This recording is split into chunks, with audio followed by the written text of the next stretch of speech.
तळोदा पालिका निवडणुकीपूर्वी प्रभाग रचना जाहीर झाल्यानंतर तळोदा पालिका निवडणुकीबद्दल जशी शहरात चर्चा आहे त्याच पद्धतीनं ग्रामीण भागात देखील येणाऱ्या जिल्हा परिषद निवडणुकीबाबत जोरदार चर्चा सुरू आहे आणि हालचाली देखील वाढल्याचं दिसून येत आहे। भाजप आणि काँग्रेस असे पारंपरिक राजकीय प्रतिस्पर्धींची लढत यापूर्वी तळोदा तालुक्यात पाहायला मिळाली।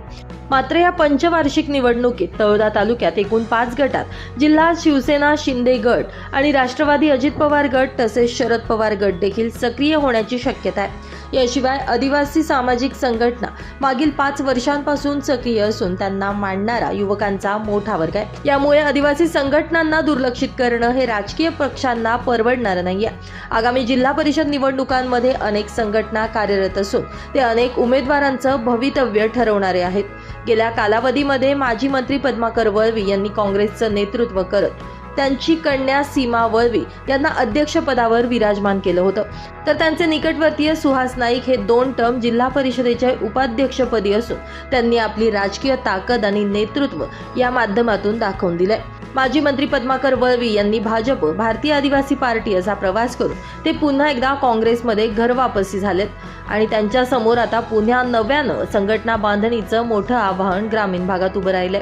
दरम्यान यंदा मात्र काँग्रेस भाजपसोबतच शिवसेना शिंदे गटाची देखील एंट्री शहरात आणि तालुक्यात झाल्यानं आता तिरंगी लढत होईल की भाजप शिवसेना यांच्यात युती होईल असा प्रश्न उपस्थित झालाय। याबाबत उलटसुलट चर्चा सुरू असल्या तरी मात्र मागील काळात आमदार राजेश पाडवी यांनी वरिष्ठ पातळीवरून भाजप शिंदे गटात युती राहणार असल्याचे संकेत दिले होते।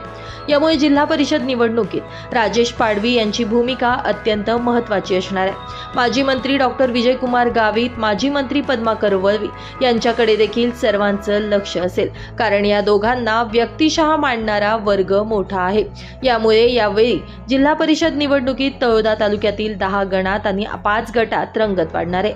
मागील वेळी असं होतं पक्षीय बलाबल। आमलाड गट पार्वती गावित भाजप, आमोणी गट सीमा वळवी काँग्रेस, बुधावल गट सुहास नाईक काँग्रेस, प्रतापपूर गट संगीता वळवी भाजप, बोरद गट सुनीता पवार भाजप।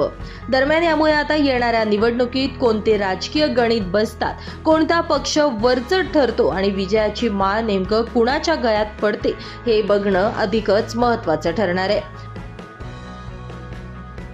ब्युरो रिपोर्ट, आपला खबऱ्या न्यूज, नंदुरबार।